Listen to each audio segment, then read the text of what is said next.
দেখুন, আমেরিকা হচ্ছে একটা সাপুড়ে, যারা সাপের মুখেও চুমু খায়, আবার সাপের লেজেও চুমু খায়। কিংবা একটা সাপের যদি দুদিকেই মাথা থাকে, তাহলে এরা আবার দুদিকেই চুমু খায়। তো এই রকম একটা কূটনৈতিক দেশ বলেই গোটা বিশ্বকে তারা শাসন করছে। তার কারণ একদিকে তারা লাদেনকে সৃষ্টি করে, আরো একদিকে অন্য আরো একটা সরকার এসে লাদেনের মৃত্যু ঘটায় তাকে খুঁজে বের করে। কেন এ কথা বললাম আপনাদের সামনে, আজকে বর্ণনা তো করবই। আপনারা হয়তো ইতিমধ্যেই খবর পেয়ে গিয়েছেন যে পাকিস্তানের প্রাক্তন প্রধানমন্ত্রী তথা বিশ্বকাপ জয়ী ক্রিকেট অধিনায়ক ইমরান খান, তাকে শান্তিতে নোবেল পুরস্কার দেওয়ার জন্য প্রস্তাব আনা হয়েছে। নরওয়ে কমিটির কাছে সেই প্রস্তাব গৃহীত হয়েছে। কাজেই আপনারা বুঝতেই পারছেন, ওপার বাংলার মোহাম্মদ ইউনুসের কাজ কারবার দেখে আমরা তো ইতিমধ্যেই বুঝতে পেরে গিয়েছি যে শান্তিতে নোবেল পুরস্কারের কমিটি তাদের কি ভূমিকা, কি উদ্দেশ্যে এবং কাদের তারা শান্তিতে নোবেল পুরস্কার দেন, কাদের কথা মতো দেন, এতক্ষণে পশ্চিমবঙ্গ ভারতবর্ষের মানুষ আমরা জেনে গিয়েছি। কাজেই এবার হচ্ছে আরো একটা তাদের এজেন্ট বসাতে চাইছেন, সেটা হচ্ছে ইমরান খান। আর আজকে এই তথ্য আপনাদের সামনে আমি তুলে ধরবো। নমস্কার, welcome to simple as ABC. আপনাদের সকলকে স্বাগত জানিয়ে শুরু করছি অত্যন্ত গুরুত্বপূর্ণ একটি খবর। ওই যে আপনাদের সামনে বললাম যে এদের দুমুখ চরিত্র, এবং এই দুমুখ চরিত্র যে ভারত জানে না, নরেন্দ্র মোদী জানেন না, এমন তো নয়। কিন্তু আপনি জেনেও এটাকে অ্যাভয়েড করতে পারবেন না। আপনি যদি একমাত্র বোকা হয়ে থাকেন, তাহলেই হয়তো আপনি আমেরিকার মতো এত বড় একটা শক্তিশালী দেশের সঙ্গে আপনি পাঙ্গা নেওয়ার কথা ভাবতে পারেন। কিন্তু আপনি যদি চালাক হয়ে থাকেন, তাহলে নিশ্চিতভাবে কখনো সমঝোতা, কখনো আবার প্রশ্নের উত্তর না দিয়ে জবাব দেওয়া, কখনো প্রয়োজন পড়লে প্রশ্নের উত্তর দিয়েই জবাব দেওয়ার মতো দৃষ্টিভঙ্গি দেখাতে হবে। কিন্তু আপনাদের আমি আজকে যে তথ্য দেব, আপনারা দেখতে পাচ্ছেন যে ইমরান খানকে তাকে শান্তি পুরস্কারের জন্য প্রস্তাবিত করা হয়েছে। কে প্রস্তাব পাঠিয়েছে?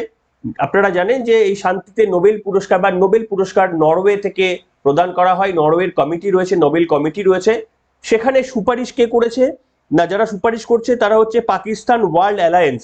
তারা সুপারিশ করেছে এবং তাদের সুপারিশ গৃহীত হয়ে ইমরান খান, যিনি এই মুহূর্তে জেলে বন্দী, 2022 সালের 10ই এপ্রিল তাকে মসনদ ছাড়তে বাধ্য হন তিনি। তার বিরুদ্ধে দুর্নীতির যেমন অভিযোগ রয়েছে, ঠিক তেমনি আবার দেশের গোপন তথ্য ফাঁস করে দেওয়ার মতো অভিযোগ রয়েছে। এই মুহূর্তে পাকিস্তানের সেনাপ্রধান আসিফ মুনির চক্রান্তেই অনেকে বলেন যে তাকে জেলবন্দি থাকতে হয়েছে। সুপ্রিম কোর্টও পাকিস্তানের তাকে জেলের মধ্যে রাখারই সম্মত হয়েছে। এ হেন ইমরান খানকে কেন পাকিস্তান, কেন আমেরিকা এই ধরনের আবার একটা ক্ষমতার পরিবর্তন করার চেষ্টা করছে, নোবেল পুরস্কার দিতে চাইছে? হ্যাঁ, আপনাদের বলে রাখি, এই যে নোবেল পুরস্কারের যখন আপনারা ঘোষণাটি শুনলেন, তার আগেই কিন্তু দীর্ঘদিন ধরে ডোনাল্ড ট্রাম্প জবে থেকে ক্ষমতায় এসেছেন, এই আসিফ মুনিরকে সরিয়ে দিয়ে আরো একবার তাদের মনোনীত প্রার্থীকেই তারা পাকিস্তানের মসনদে বসাতে চাইছেন।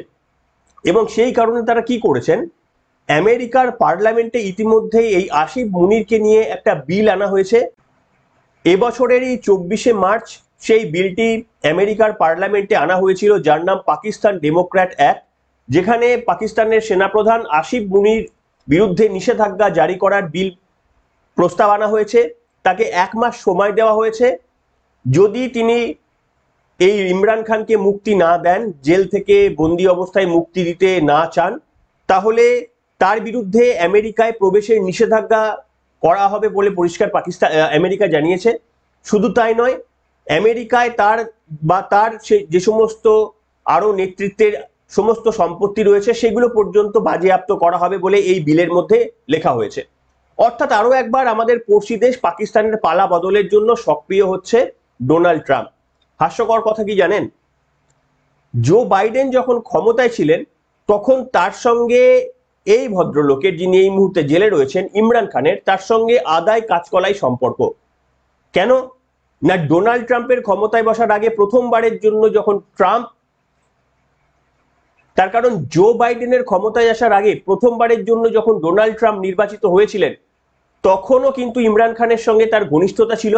তারপরে ক্ষমতার পরিবর্তনের পর যখন ডেমোক্র্যাট প্রার্থী জো বাইডেন ক্ষমতায় অলিন্দে বসেন, যতদিন তিনি মসনদে ছিলেন ততদিন পর্যন্ত পাকিস্তানের সঙ্গে, অর্থাৎ ইমরান খানের সঙ্গে তার একটি বারের জন্য সাক্ষাৎ হয়নি। এমনকি টেলিফোনে পর্যন্ত কথা হয়নি। এবং শোনা যায় যে ওই জো বাইডেনের পদক্ষেপেই কিন্তু আসিফ মুনির এই এত শক্তি বৃদ্ধি পাওয়া, এবং তিনি কার্যত সুপরিকল্পনার মাধ্যমে জো বাইডেনের হস্তক্ষেপ, কার্যত পরোক্ষ হস্তক্ষেপের মাধ্যমে এই ইমরান খানকে দেশের গদিচ্যুত করে তাকে জেলবন্দি করেছিলেন। আর আজকে পট পরিবর্তন হওয়ার পর ট্রাম্প চাইছেন তার নিজের পছন্দের প্রার্থী প্রাক্তন ক্রিকেটারকে তাকে আরো একবার মসনদে বসাতে। এইটাই হচ্ছে আমেরিকা। এদেরকে বিশ্বাস করবেন? এবং আপনারা যদি ভাবেন এটা নরওয়ের নোবেল কমিটি ঠিক করে দিচ্ছে যে কে নোবেল পুরস্কার পাবেন, এতদিন অন্তত এটা তো বুঝে গিয়েছেন আমাদের পড়শি দেশ বাংলাদেশের মোহাম্মদ ইউনূসকে দেখে, যে এত বড় একজন স্বৈরাচারী একজন নায়ক, তাকে কোনো দেশের ক্ষমতায় বসানো যে যায়, এবং এই এত কিছু হিন্দু নিধন যজ্ঞ সুন্দরভাবে তিনি চালিয়ে যাচ্ছেন মিষ্টি এবং হাসি মুখে, দ্বিতীয় কোনো ব্যক্তি এত সুন্দরভাবে ধ্বংসলীলা যজ্ঞ চালাতে পারবেন কিনা সে ব্যাপারে সন্দেহ রয়েছে। অত্যন্ত সুদক্ষ হাতে তিনি হিন্দুদের নিধন যজ্ঞ চালিয়ে যাচ্ছেন, এবং তিনি শান্তিতে নোবেল পুরস্কার প্রাপ্ত। ঠিক আরো একজন, এটা তো হয়ে গেল পূর্ব পাকিস্তান, পশ্চিম পাকিস্তানেরও সেই আরো একজন কিন্তু তাকেও শান্তিতে নোবেল পুরস্কারের জন্য উদ্বেগ হয়ে উঠেছে। অথচ ভারতের ভাগ্যে কি না, কিছুদিন আগে আপনাদের সামনে দেখিয়েছিলাম ইউএস এর একটা ফোরাম রয়েছে, একটা ধর্মীয় ফোরাম, তারা ভারতবর্ষকে দুষে বলেছিলেন যে ভারতে কোনো রকমেরই নাকি ধর্মীয় স্বাধীনতা নেই, অন্যান্য ধর্ম সেইগুলোকে পালন করতে দেওয়া হয় না, এমনকি নরেন্দ্র মোদী পর্যন্ত এর সঙ্গে লিপ্ত বলে পরিষ্কারভাবে আমেরিকার একটা ধর্মীয় ফোরাম তারা এই অভিযোগ তুলেছেন। অথচ সেই ফোরামের তরফ থেকে পাকিস্তান সম্পর্কে কিংবা বাংলাদেশ সম্পর্কে আপনি একটি বাক্য, একটি ওয়ার্ড পর্যন্ত দেখবেন না। কাজেই সতর্ক হন, নরেন্দ্র মোদীর পাশে দাঁড়াতে হবে, ভারতবর্ষের প্রধানমন্ত্রীর পাশে দাঁড়াতে হবে। তার কারণ এইভাবে ভারতের শত্রু যারা কন্টিনিউয়াসলি তারা আমাদের পড়শি দেশগুলোকে বিভিন্নভাবে উত্তপ্ত করে চেষ্টা করে যাচ্ছে রাজনৈতিক বিশৃঙ্খলা করার, তাদের আমাদের নিশ্চিতভাবে চিনতে হবে। কিন্তু এর মধ্যেই আপনারা ইতিমধ্যে অনেকে কমেন্ট করে ফেলেছেন যে নরেন্দ্র মোদী তাহলে ডোনাল্ড ট্রাম্পের সঙ্গে এত সখ্যতা দেখাচ্ছেন কেন। এইটুকু আশা করি আপনাদের কাছে আমি এক্সপেক্ট করতেই পারি এতক্ষণ, যে আপনাদের এইটুকু বিচার বুদ্ধি রয়েছে যে বাংলাদেশ ভারতের সঙ্গে এই যে বন্ধুত্বপূর্ণ আচরণ থেকে বেরিয়ে এসে শত্রু আচরণ করে তাদের লাভ হয়েছে না ক্ষতি হয়েছে, এটুকু যদি আপনারা বোঝেন তাহলে আপনাদের এটাও বুঝতে হবে যে ভারত আমেরিকার সঙ্গে শত্রুতা দেখিয়ে কোনো দিনই কিছু করতে পারবে না। তাই ভারতকে বন্ধুতা দেখাতেই হবে, কিন্তু কোনো কিছুর বিনিময়ে নয়, আত্মসমর্পণ বিকিয়ে দেওয়ার মাধ্যমে নয়। আজকে পাকিস্তানকে বড় করার জন্য এর আগেও ইন্দিরা গান্ধীর সময় পর্যন্ত আপনারা জানেন 1971 সালের যুদ্ধে যখন ইন্দিরা গান্ধী পর্যন্ত ডিসিশন নিতে পারছিলেন না যে বাংলাদেশে এবং পাকিস্তান অর্থাৎ পশ্চিম পাকিস্তান এবং পূর্ব পাকিস্তানকে আলাদা করে দেওয়ার এই যুদ্ধে ভারত নাক গলাবে কিনা, সেইটা যখন তিনি ডিসিশন নিতে পারছিলেন না, আমেরিকার প্রেসিডেন্টের কাছে তিনি যখন গিয়েছিলেন পরিষ্কারভাবে বলে দিয়েছিলেন যে তারা পাকিস্তানের সঙ্গে রয়েছে, ভারতের সঙ্গে নেই। শুধু তাই নয়, থ্রেট দিয়েছিলেন ইন্দিরা গান্ধীকে যে যদি আপনারা পাকিস্তানের গায়ে হাত দেন তাহলে মনে রাখবেন যে আমাদের কয়েক লক্ষ ট্রুপ রয়েছে যেটা ইতিমধ্যেই পাকিস্তানের দিকে রওনা হয়ে গিয়েছে পাকিস্তানকে হেল্প করার জন্য। তা সত্ত্বেও সেদিন ইন্দিরা গান্ধী হিম্মত দেখিয়েছিলেন, যদিও পরবর্তীকালে তিনি বিপথে পরিচালিত হয়েছেন, সে গল্প পরে না হয় বলবো, কিন্তু অন্তত সেদিন বুকের পাটা যেটা দেখিয়েছিলেন ইন্দিরা গান্ধী, কংগ্রেস সেটা ধরে রাখতে পারেনি। সেই বুকের পাটা দেখানো ইন্দিরা গান্ধী পরিষ্কারভাবে জবাব দিয়ে এসেছিলেন যে আপনাদের কাছে অনেক ট্রুপ থাকতে পারে, তাহলে আমাদের কাছে রয়েছে কারেজ, আর আপনাদের সেনাদের স্বাগত জানানোর জন্য পাকিস্তানে ভারতের সেনারাও প্রস্তুত থাকবে। এত বড় হিম্মতের কথা বলতে পেরেছিলেন ইন্দিরা গান্ধী সেই দিন, এবং তার উত্তরও পাকিস্তান পেয়েছে, তার উত্তরও আমেরিকা পেয়েছে। আত্মসমর্পণ করেনি সেদিনও ইন্দিরা গান্ধীর ভারত, কংগ্রেসের ভারত সেদিনও আত্মসমর্পণ করেনি।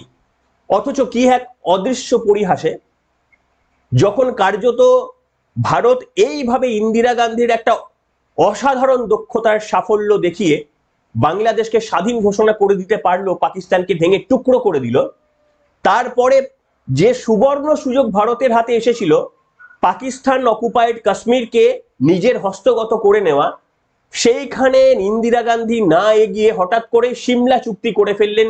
কোন স্বার্থে? এ নিয়ে কিন্তু প্রশ্ন ওঠে। এই কারণেই কংগ্রেসের ভূমিকার প্রশংসা থেকে আবার উল্টো লাইনে চলে যায়। সেই দিন সিমলা চুক্তিতে পাকিস্তানের সঙ্গে শান্তির চুক্তি না করে যদি ভারত চাইতো তাহলে পাকিস্তান অকুপাইড কাশ্মীরকে দুদিনের মধ্যে ভারতের অন্তর্গত করার ক্ষমতা ছিল ইন্দিরা গান্ধীর। কিন্তু যে ইন্দিরা গান্ধী বিশ্বের কারুর কাছে নথি স্বীকার করেননি, অন্য দেশে নাক গলিয়ে সেই দেশকে স্বাধীন করে দিতে পেরেছেন, অথচ নিজেদের দেশের টুকরোকে স্বাধীন করার চেষ্টা করলেন না। কোন অজ্ঞাত কারণে? সেইখানেই আপনাদের দাঁড়িয়ে বলছি যে ভারত মাথা নোয়াবে না, আমেরিকার কাছে আগেও নোয়ায়নি আর এখনো নোয়াবে না। তবে অযাচিতভাবে আমেরিকার সঙ্গে শত্রু করা আর সাপের মুখে চুমু খাওয়া, এই দুটোই সমান। তাই নিশ্চিতভাবে এটা একটা বড় বিষয়। আপনাদের আরো একটা অংশ বলে আজকের পর্বটা শেষ করব। আমি আর ভিডিওটা দেখালাম না, আপনারা হয়তো অনেকে দেখেছেন যে মোহাম্মদ ইউনূস শান্তিতে নোবেল পুরস্কার, আরো একজন লোক ছিলেন, লাদেন বেঁচে থাকলে তাকেও শান্তিতে নোবেল পুরস্কার দেওয়া হতো কিনা। আমার মনে হয় ভারতের তরফ থেকে একটা শান্তিতে নোবেল পুরস্কার ঘোষণা করা উচিত হয়তো এই লাদেনকে, তাই না? যদি মোহাম্মদ ইউনূস নোবেল পেতে পারেন তাহলে বাকিদের দোষ কি রয়েছে? যাই হোক, সে বিতর্ক বা রাগের কথা বা নাই বা বললাম। কিন্তু আপনাদের সামনে এটুকু বলছি যে এই যে মোহাম্মদ ইউনূস তিনি গিয়েছিলেন চীনে গিয়ে তার একটা বক্তব্য ইতিমধ্যেই ভাইরাল হয়ে গিয়েছে, আমি আর শোনাচ্ছি না, আমি বলে দিচ্ছি বক্তব্যটা। তিনি চীনা সমস্ত আধিকারিকদের সামনে বলেছেন যে দেখুন, ভারতের 7 সিস্টার রয়েছে, ওই 7 সিস্টার থেকে কোনোভাবেই তারা কোনো জলসীমা তারা অতিক্রম করতে পারবে না, শুধুমাত্রই তাদের বাংলাদেশের উপর নির্ভরশীল হতেই হবে। তাই সেই কারণে আপনারা আসুন, আপনারা ব্যবসা করুন, আমাদের সঙ্গে ব্যবসা করুন। আমি বুঝলাম না 7 সিস্টারটা কি মোহাম্মদ ইউনূসের ঠাকুরদাদার? ভারতের কোনো অঙ্গরাজ্যের কথা আপনি ভারতের কোনো প্রতিনিধি ছাড়াই দ্বিপাক্ষিক আলোচনার মধ্যে কি করে তুলতে পারেন? এত দুঃসাহস দুজন দেখাতে পারে। এক, আপনি যদি আমেরিকার মতো শক্তিধর দেশ হতেন তাহলে মানা যেত, আর এক হচ্ছে আপনি যদি সত্যিই পাগল হয়ে থাকেন, উন্মাদ হয়ে থাকেন, তাহলেও আপনাকে মানায়। এই দুটোর মধ্যে কোনটি মোহাম্মদ ইউনূস? আয়দার বদ্ধ উন্মাদ, তা না হলে দ্বিপাক্ষিক কোনো সম্পর্কের মধ্যে ভারতের কোনো অঙ্গরাজ্যে বাণিজ্য বা ব্যবসা করার জন্য কেনই বা তিনি চীনের কাছে বলতে যাবেন? নাকি এই কারণেই তাকে শান্তিতে নোবেল পুরস্কার দেওয়া হয়েছে? আমি জানি না। যদিও ইমরান খানের এটা কিন্তু প্রথম নয়, 2019 সালেও তাকে একবার শান্তিতে নোবেল পুরস্কারে সুপারিশ করা হয়েছিল। সেই সময় আপনারা জানেন F-16 তারা করে অভিনন্দন বর্তমান বালাকোটে তিনি পাকিস্তানে একেবারে ঢুকে গিয়ে গুলি করে এসেছিলেন, যদিও তিনি সেখানে তার মানে প্লেন ক্র্যাশ করে যায়। কিন্তু সেই সময় ইমরান খান ভারতের চাপে বাধ্য হয়ে অক্ষত অবস্থায় তাকে ফিরিয়ে দিতে বাধ্য হয়েছিলেন। আর এটাকে একেবারে বড় ঘটনা করে তাকে শান্তিতে নোবেল পুরস্কারের মতো একটা জায়গায় পৌঁছে গিয়েছিলেন, যদিও সেবারে পাননি। কিন্তু এবারে শান্তিতে নোবেল পুরস্কার হয়তো পাবেন আর প্রধানমন্ত্রীর চেয়ারটাও ফিরে পাবেন। কিন্তু আপনি আমাদের ভারতের প্রধানমন্ত্রী নরেন্দ্র মোদীর সঙ্গে থাকতে হবে, কারণ কিছুদিন আগে ডোনাল্ড ট্রাম্প বলেছে যে নরেন্দ্র মোদী হচ্ছে, কিছুদিন আগেও বলেছেন যে নরেন্দ্র মোদী হচ্ছে মাই গুড ফ্রেন্ড এবং ভারতবর্ষের সব থেকে অন্যতম একজন ভালো প্রাইম মিনিস্টার। কিছুদিন আগেও এই বক্তব্য বলেছেন। তবে ওই যে বললাম, সাপের মুখের কথা বিশ্বাস করবেন কি? বিশ্বাস তো করাও যাবে না, আবার পুরোপুরি অবিশ্বাস করে আপনি সাপকে তো ছোবলও মারতে পারবেন না। তাই কূটনীতি একমাত্র সমাধান হতে পারে, তাই না? লিখে জানান আপনাদের মন্তব্য আজকের এই পর্বে। এখনকার মতো এখানে।